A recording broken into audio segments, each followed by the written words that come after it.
This is Melissa Ford Luckin. Rosalie Petrowski. Susan, Seraph, and Jess.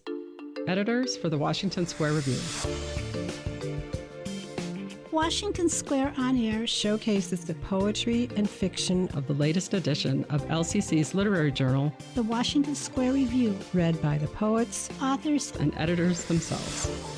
Expect the unexpected as our contributors express experience and fantasy with humor, imagination, poetic license, irony, and passion. If you love language at its most original, please join us in our audio town square to celebrate a community of writers spanning from around the world to Lansing. This is Melissa Ford Luckin, editor for the Washington Square Review. Today I'm talking with Chris Arthur, who's a contributor to the Washington Square Review, and the essay that Chris submitted is titled Letters from the Dead. Well, thank you, Chris, and welcome to our podcast. Thanks, Melissa. It's good to be here on air with you. Awesome. So tell us a little bit about your essay. How did you come to write it? Well, like a lot of the essays that I write, it started from simply finding objects that seem to speak to me, if you like. I mean, quite often I find objects seem to have stories built into them. There's something about them. And with these particular objects, there were letters that I found in among my father's papers when I was clearing out his desk, handwritten letters from his parents. And they just fascinated me because they gave me a glimpse into his life and a glimpse into the lives of grandparents that I'd never met because they died before I was born. What kind of emotional experience was that? Hard to put in a nutshell. I mean, if I'm honest, which I guess I ought to be, part of the emotion was pleasure at finding something that I knew was going to work as an essay, because, I enjoy writing essays. It's something that I've done for years, and it gives me great pleasure. And sometimes a piece almost writes itself. Sometimes you find something and you think, yeah, that gives me an angle. It tells the story itself. So in a sense, all I have to do is sit down, take the thing, think about it. It's also a reminder of just how powerful writing can be, because simply finding a few sheets of paper that someone decades ago had written on, it opens up a whole realm of stories, a whole realm of ideas about their lives and what was happening for them. I'm wondering if the writing of the essay evoked new emotions compared to when you first found the letters. Yeah, I think it made me reflect on what I've just been speaking about in terms of the potency of language. How, something that has no feelings in it, has no kind of, it's just a sheet of paper, some marks made with a pen. It's something that is old, that is fragile, that will probably at some point, just get thrown away.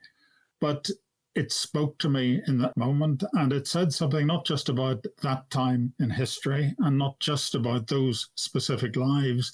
It said something about what you can do when you put pen to paper and how that can communicate across time between very different personalities and how it carries that cargo with it. And I find that fascinating. One of the things that strikes me is that when you have an experience, as you described, of finding the letters, you experience it alone, but then when you write it into an essay, you begin to make it meaningful for someone else, and you invite them into your world. Yes, absolutely. I mean, that's one of the key pleasures of writing. I mean, that you can actually communicate the insight that you're getting from a thing, and you can make it come alive on the page. I find it really fascinating. The letters, I guess, belong to a type of essay. I think it was Adam Gopnik who said there are three types of essays: review essays, memoir essays, and what he calls odd object essays. And a lot of my essays fall into that last category, except I don't think the objects are particularly odd. I think they're more often ordinary. But I think when you start to look at ordinary objects, when you start to write essays about them, you realize that they're not ordinary at all. They're extraordinary. So I think this essay falls into that kind of category. I mean, it's, I write other sorts of essays as well, but I think the ones I enjoy most start with something concrete. They start with whether it's a letter or a briefcase or an owl's skull, because it can be a natural object as opposed to a manufactured one. It seems to me simply fascinating to unpack the cargo that is there and to share that with readers. What are some other objects that you've created essays from? Oh, goodness, let me think. Well, in terms of manufactured objects, I guess, yeah. Well, the first essay I ever wrote, the first serious essay that I wrote, was a piece called Ferule.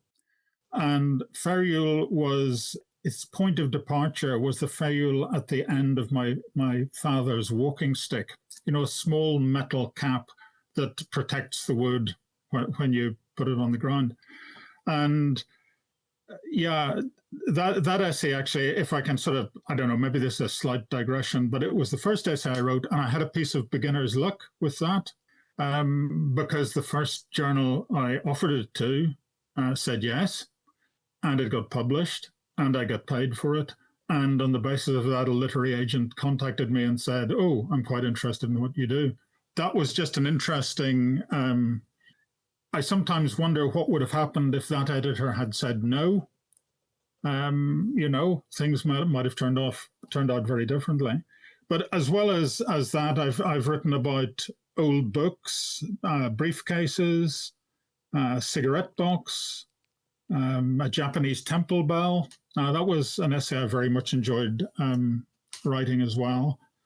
Statue of a Buddha, a Klausoni bowl. And if you think of, moving from the manufactured to natural, I've written about leaves, drift seeds, birds' eggs, fossilized whale bones. That's just what comes to mind. I've probably forgotten some, but it's a frequent source in what I write. How do you know when you come across an object that it's time to write an essay about it? Now that's a very good question, very interesting question. It simply announces itself. I know. I don't know if I could explain that. Sometimes it looks very unpromising. But like, for example, one autumn, a leaf blew into my gateway and it was just slightly unusually shaped. And I picked it up and I just knew that was going to work as an essay. But it doesn't always happen, I would love to know what it is about things that sometimes they generate pieces of writing and sometimes they don't. And I don't think I understand that. Have you ever come across an object and wish that it called for an essay, but it didn't? Yeah, definitely. That does sometimes happen. But I have occasionally started essays and abandoned them, but I think at this point in my writing experience, I can recognize that fairly rapidly now, and simply not proceed beyond the first couple of paragraphs. Do you do anything with the abandoned pieces? Yeah, I keep the abandoned pieces in a file which I call originally dump file. And my intention at some point is to do something with it, but I never have yet. And I'm kind of wary of getting drawn too far into it, because I think sometimes when you dump something, there's a very good reason for dumping it. And, whether or not there's any live potential, real potential in it, that's debatable. Occasionally, if I'm not working on a kind of current piece, I look through that file looking for leads. And so far, without exception, I simply think, nah, those aren't going to work. I know you've written books as well as the essays, and I'm wondering what the writing process is, in what ways is it similar, and what ways is it different? Yeah, well, I guess writing books of essays is in a sense, you're spoiled because you can publish them a bit at a time. I mean, I sometimes feel sorry for fiction writers. Well, I guess if you're a short story writer, you can do the short stories and then work it up to a novel. But with my books of essays, I mean, a proportion of the essays will always have been published in journals. That will be their first airing. I mean, I'll alter them for the book, but it's not as if I sit down and write an essay collection from scratch. It's more a case of putting together essays that I think work together. And that again is a part of the writing process that I don't fully understand. When you know that you have a collection and that it works as a collection, because it's not just a case of shoveling a certain number of essays together to get the length of a book. I mean, it's got to have some sort of coherence. It's got to fit together, and it's difficult to put into words just what it is that makes a collection a collection. It's something that interests me, but I don't have an easy answer to it.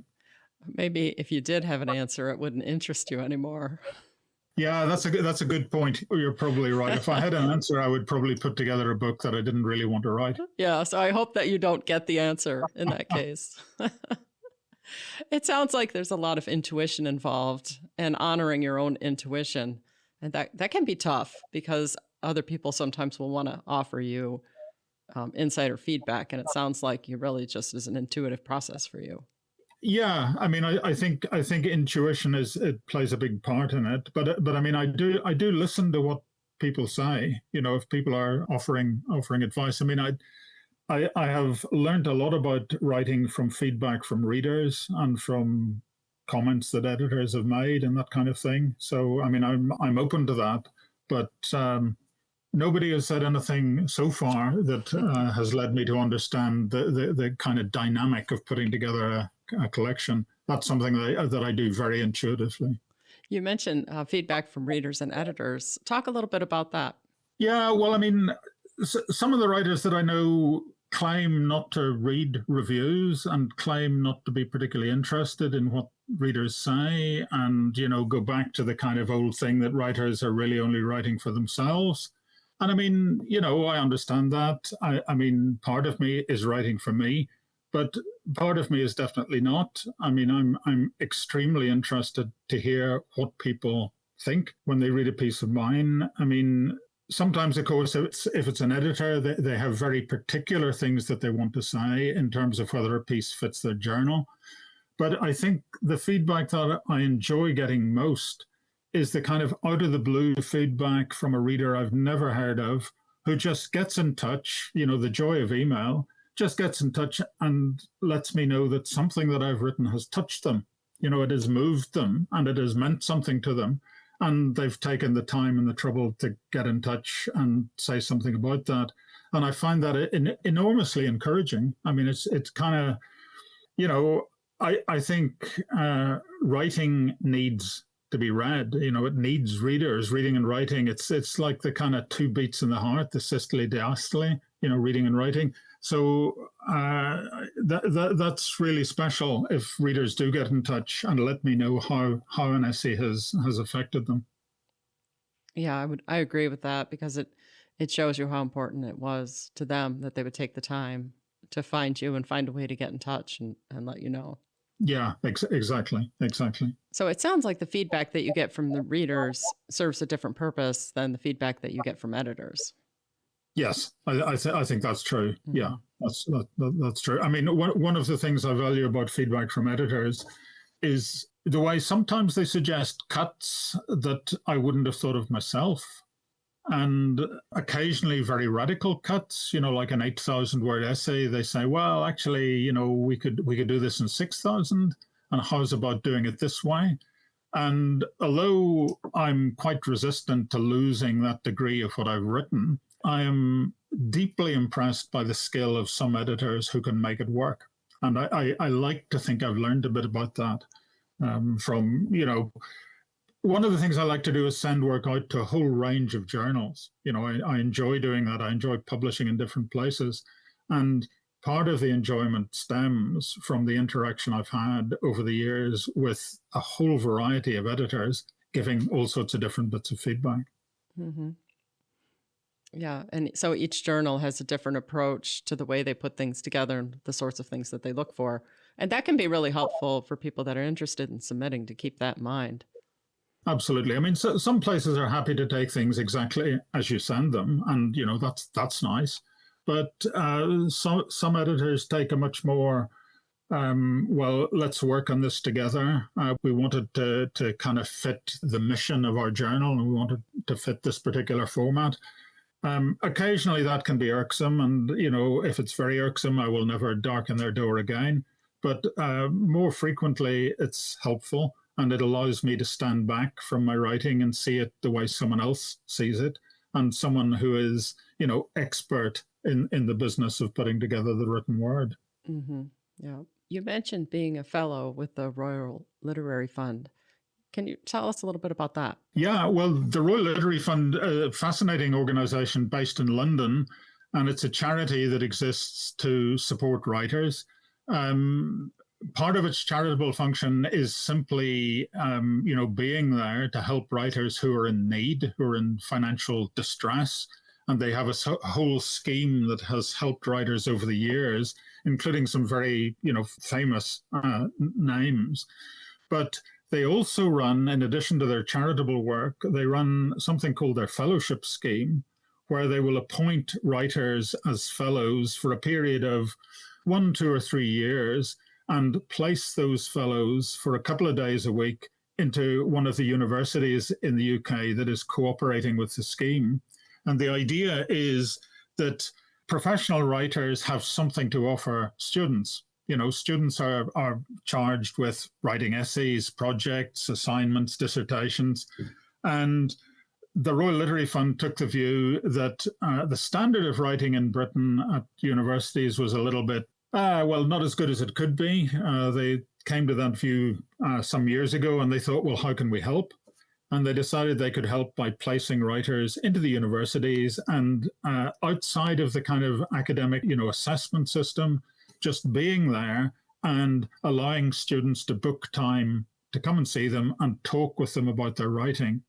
And this is, you could be talking to a student from any subject area about anything they're wanting to write. And it's a fascinating thing to do. I've held a number of those fellowships, and I'm grateful to the Royal Literary Fund for letting me do so, because, again, it has brought me into contact with such a range of different writers and students trying to improve their writing skills.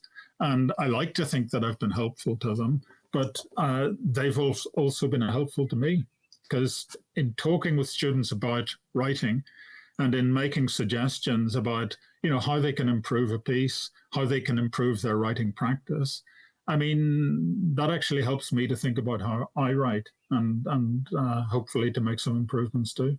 Right. It kind of puts you in that editor seat that we were talking about before. Yeah, absolutely. Yeah. Yeah. So tell us a little bit, what are you working on right now, today or tomorrow? Well, a couple of things. I have a book in press called What Is It Like to Be Alive? 14 Attempts at an Answer. That book is written. So I'm at the stage, I've just completed the copy edits. So I've gone through the copy edits, and those are back with the editor. So, that's very much a current project, but the sort of writing of that is done. I'm also working on something completely different that I'm kind of experimenting with. One of the things I like to write, as well as essays, I've always been fascinated in haiku poetry. And recently an artist got in touch with me. She'd come across some of my haiku poetry and thought they fitted some of her paintings, and was wanting to use some in an exhibition catalogue, which was great. So we collaborated in that. And we're now experimenting or making inquiries about a co-written book with paintings by the artist and haiku by me. And it would be a book of bird haiku. I mean, birds are something that fascinate me, always have done. Some of my essays are about birds, but I also like to write in a completely different gear. Essays, that allows you, well, there's no upper limit in a sense. You can write virtually any length. My essays tend to be between 6,000 and 8,000 words. So sometimes it's nice just to say, okay, I'm going to change gear completely and write in 17 syllables. So That's quite a difference. yeah, it's a big difference. So I'm quite enjoying both collaborating with an artist and exploring a very different side of publishing, because I mean, I'm used to placing manuscripts for essay collections. This is the first time I've tried to place a manuscript for an illustrated book, and it will be a richly illustrated book. Whether or not we'll succeed, I don't know. Publishing's a funny business, as I'm sure you know. Yes, that's true. If someone would like to start with reading your work, what would you suggest they read first? I'm always slightly flummoxed by that question. I mean, part of me says read the most recent one, which is Hidden Cargoes, which came out last year. And my daughters would agree with that choice. They say that's the best one to start with, but their reason is because it's the shortest. And they think, oh yeah, well that's easy. I would either start with that one, Hidden Cargoes, or a new and selected essays volume that came out in 2009. That was called Words of the Grey Wind. And the reason I'd recommend that is because in a sense you're getting 3 books for the price of one, because most of that book draws its material from my first 3 collections, Irish Nocturnes, Irish Willow, and Irish Haiku, and pairs it with some new work. So, you know, you get some of my earlier work and some of the later stuff. So those would be the 2 things, I reckon. Beautiful. That sounds great. Thanks a lot for joining us today. Thanks for inviting me. Thank you for listening to our talented poets and authors. Until next time, this has been Washington Square on Air, where we showcase selections from Lansing Community College's literary journal, The Washington Square Review, a publication featuring writers from the Great Lakes State across the nation and around the world. To find out more about the Washington Square Review, visit lcc.edu/WSR. We hope you enjoyed listening as much as we enjoyed sharing.